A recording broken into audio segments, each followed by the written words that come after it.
ये भ्रम जो हमारे अंदर बैठा हुआ है भोग और ऐश्वर्य का, हम देखते हैं अगर आप पूर्ण एकाग्रता पूर्वक सत्संग और आज्ञा का पालन करें तो आपकी वृत्ति बदलती चली जाती है।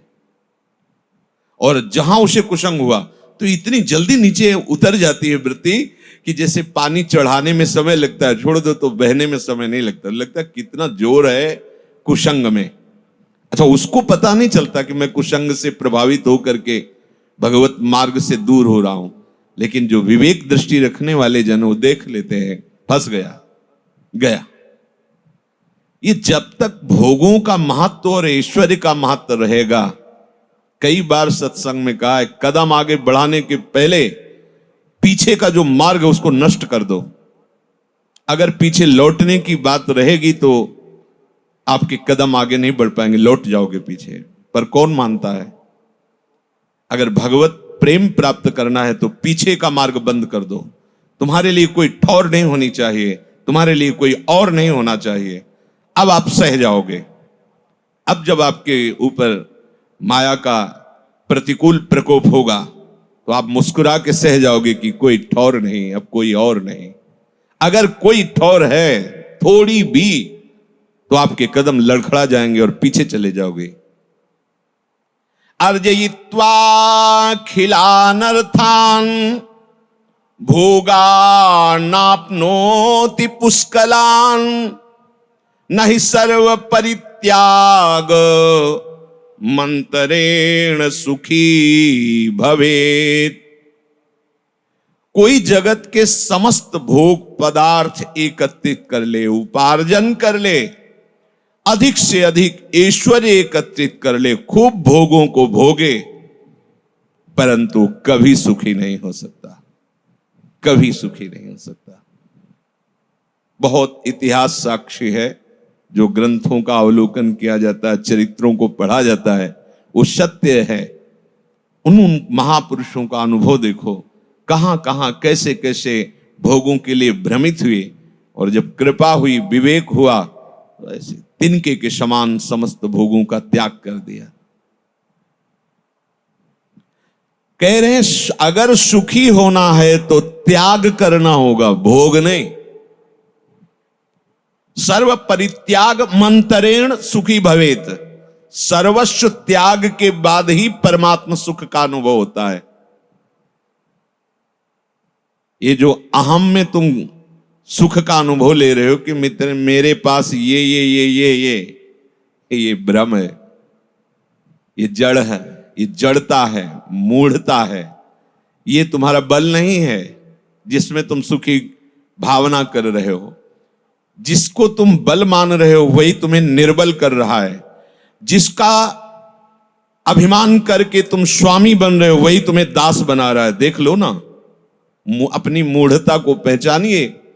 जिस भोग के तुम भोक्ता बनते हो, भोग के तुम स्वामी नहीं होते, उस भोग के तुम दास होते हो, गुलाम होते हो उस भोग के। यद्यपि सर्वतंत्र स्वतंत्र प्रभु का अंश सर्वतंत्र स्वतंत्र है, उस पर किसी का शासन नहीं, भगवान का भी शासन नहीं। जो स्वरूप है किसी का शासन नहीं, क्योंकि जो पूर्ण होता है उसमें किसी का शासन नहीं होता। जो आत्मा है, जो अपना स्वरूप है, वो पूर्ण है, कोई शासन किसी का नहीं। तभी तो नैनम छिन्नन्ति शस्त्राणि नैनम दहति पावकः न चैनम क्लेदयन्त्यापो न शोष्यति मारुता। ये अजर अमर दुख रहित अशोष्य अक्लेद्य अदा है, किसका शासन? क्यों? क्योंकि वो भगवत स्वरूप ही है, जो अपना स्वरूप है। सच्ची मानिए, जिस दिन तुम लौटोगे अपनी तरफ, भगवान यहां कह रहे हैं अपने आप से अपने आप में संतुष्ट रहता है, समस्त कामनाओं का भली भांति त्याग कर देता है। आप जब अपने घर में लौटोगे ना तो आप देखोगे इतना आनंद समुद्र है कि बाहर जाने की जरूरत ही नहीं।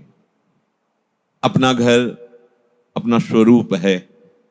ये देह, ये संसार ये सुख का बनावटी स्वरूप है, इसमें दुख ही दुख है। दुखालयम अशाश्वतम। पर अज्ञान के कारण हम इधर ही सुख चाहते हैं।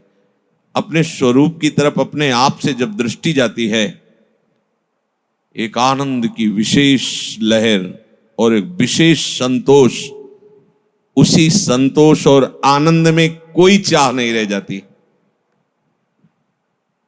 अब उसी स्वरूप को, जिसको वर्णन नहीं किया जा सकता, उसका वर्णन किया गया है। हमारी आत्मा है, हमारे आचार्य, हमारे गुरुदेव, हमारे आराध्य देव किशोरी महात्मानम, तो आत्मा हरिवंश प्रगट परमानंद, तो सेवक महम, पूरा नित्य विहार रस देख लीजिए, हमारी आत्मा में ही है। सेवक महम, तो सेवक जी कह रहे आत्मा हरिवंश, तो हरिवंश चंद्र जी कह रहे किशोरी महात्मानम किम सुकुमारी नुकले। ये देह का कहीं भी खेल नहीं हो रहा है। पांचों भूले देह सुधी, जब तक देह को लेकर हो तो तुम देह के भक्त हो, विषय तुम्हारा आराध्य है, केवल भक्ति का नाटक है। बिन विवेक वैराग्य भक्ति बिन सत्य न एको मानो, भगवत विमुख कपट चतुराई सो पाखंड ही जानो।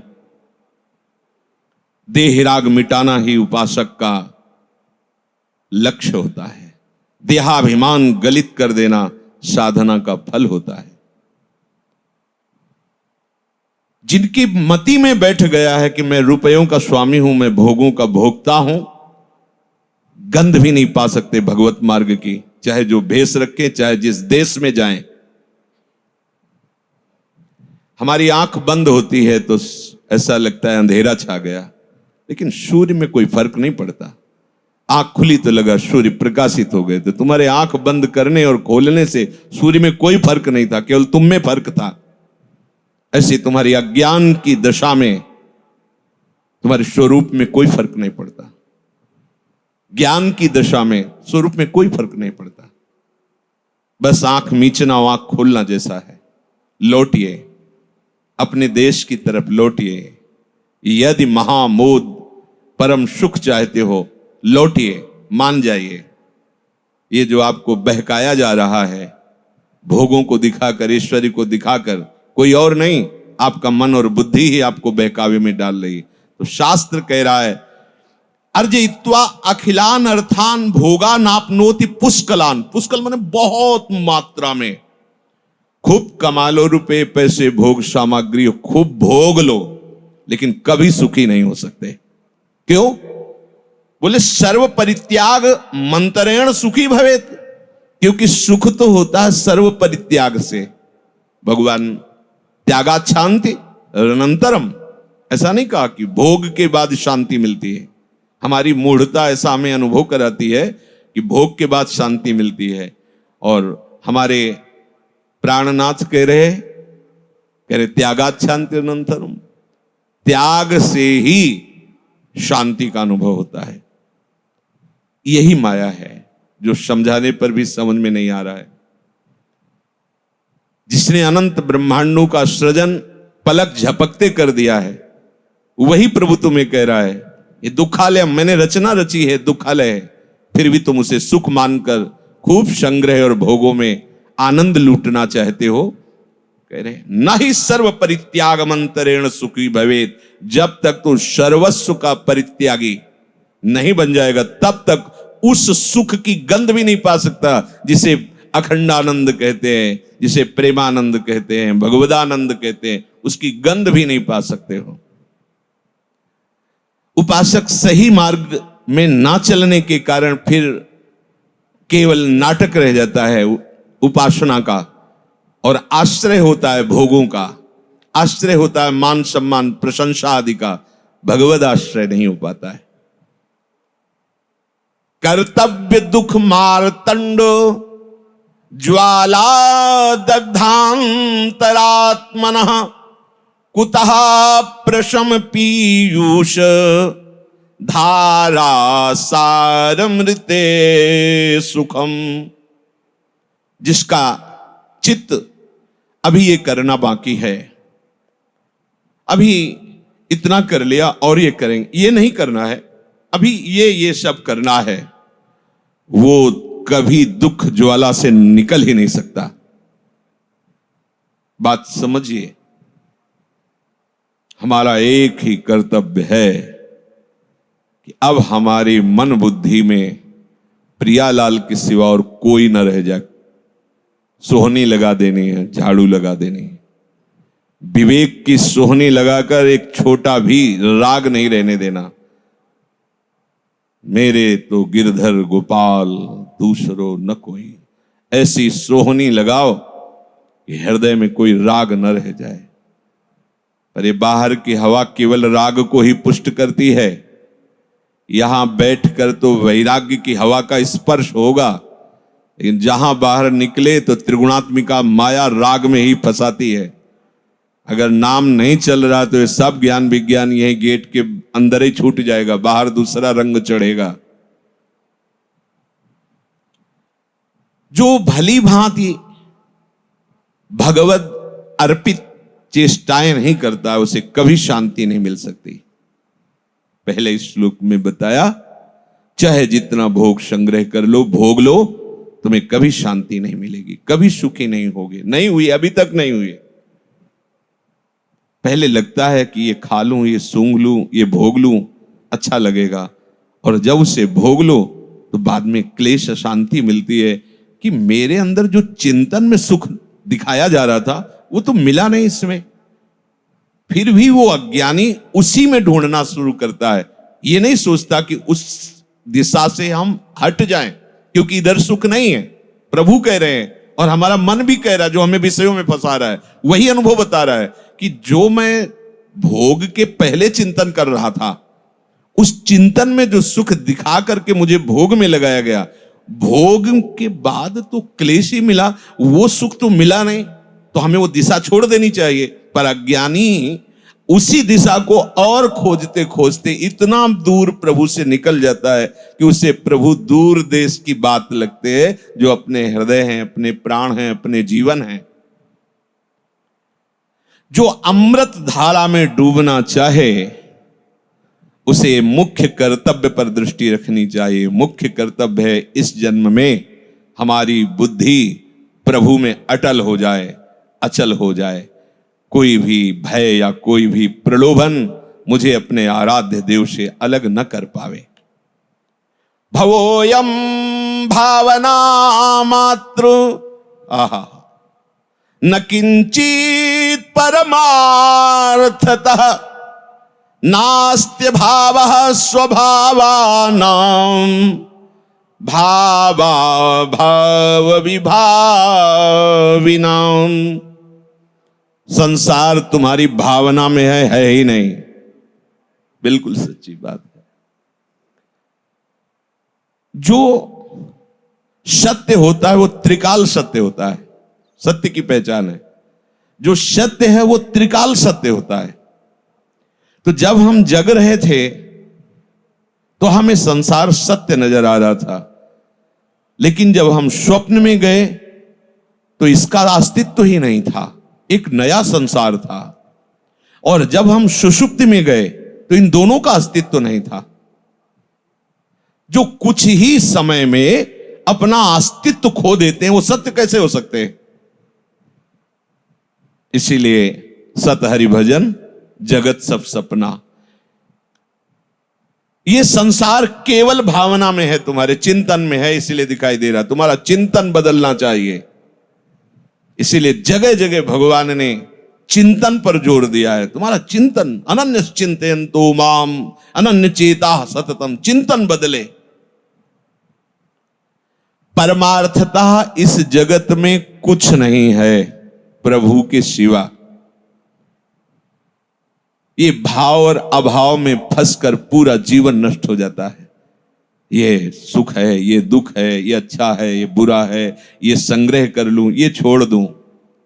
सब छोड़ना है, सब। प्रभु के सिवा सब। कहां से छोड़ना है? अंदर से। राग उसका त्याग करना है।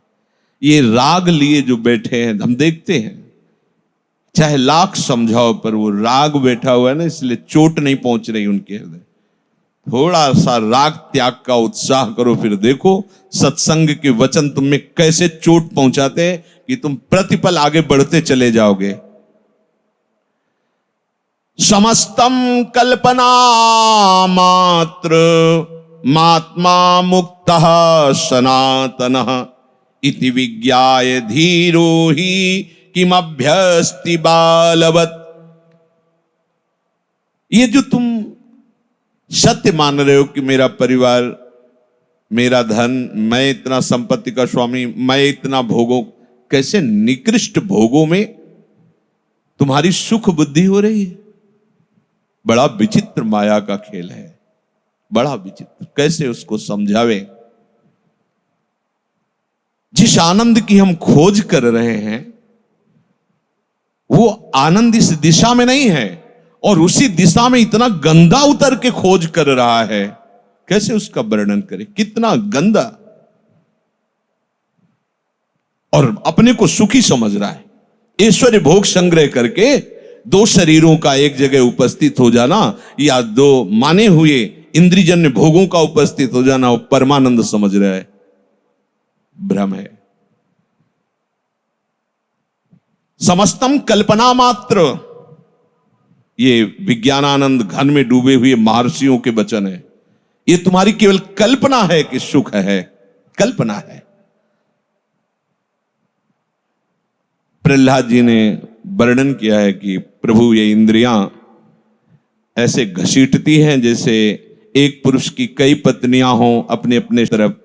नाथ, बड़ी दुर्दशा इस जीव की है, कृपा करो। जैसे दाद खुजलाने पर थोड़ा सा अच्छा लगता है, ऐसे ही इंद्रियजन्य भोगों में फंसा हुआ जीव अपनी दुर्गति कर रहा है। शास्त्रों में वर्णन है कि जैसे एक कुत्ता हड्डी को लेकर के जाता है दूसरे कुत्ते से बचाते हुए कि कहीं रस छीन न ले, और सूखी हड्डी को जब चबाता है उसके गल पर से खून निकलता है, समझता बड़ा सुख है। वो समझता मैं बहुत पुष्ट हो रहा हूं, मैं बड़ा सुखी हो रहा हूं। क्या है उसमें हड्डी में? शास्त्र में जो लिखा है अगर आप सिद्धांत से चलोगे तो समझ में आएगा, नहीं बिल्कुल समझ में नहीं आएगा। ये दिव्य है।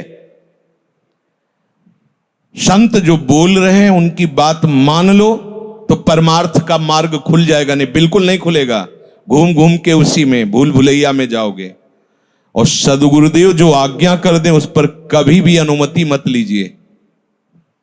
आज्ञा में अनुमति की गुंजाइश नहीं होती है कि आपने कहा कि इतने बजे उठना है तो अगर इतने बजे उठे तो चलेगा, और अगर वो हां कहने शुरू कर दिए तो आप गिर गए। ध्यान रखना, आज्ञा के बाद कोई अनुमति की गुंजाइश नहीं होती। और बड़ा चतुर है मायाकृत अंतःकरण। वो गुरुदेव से अब तो शरीर की अवस्था नहीं कि हम 4 बजे उठ पावें, और जब अवस्था थी तब मति नहीं थी उठने की, क्योंकि भोगों में रती थी। और सत्संग का सार यही तो है कि राधा राधा रटना है, तो रट लेते अभी तक। ये मन बुद्धि धोखेबाज तुम्हें फिर धोखा दे रहे हैं, फिर तुम्हारा पतन होगा, क्योंकि वो तुम्हें ऐसे संस्कारों से पहले बांधे हुए है।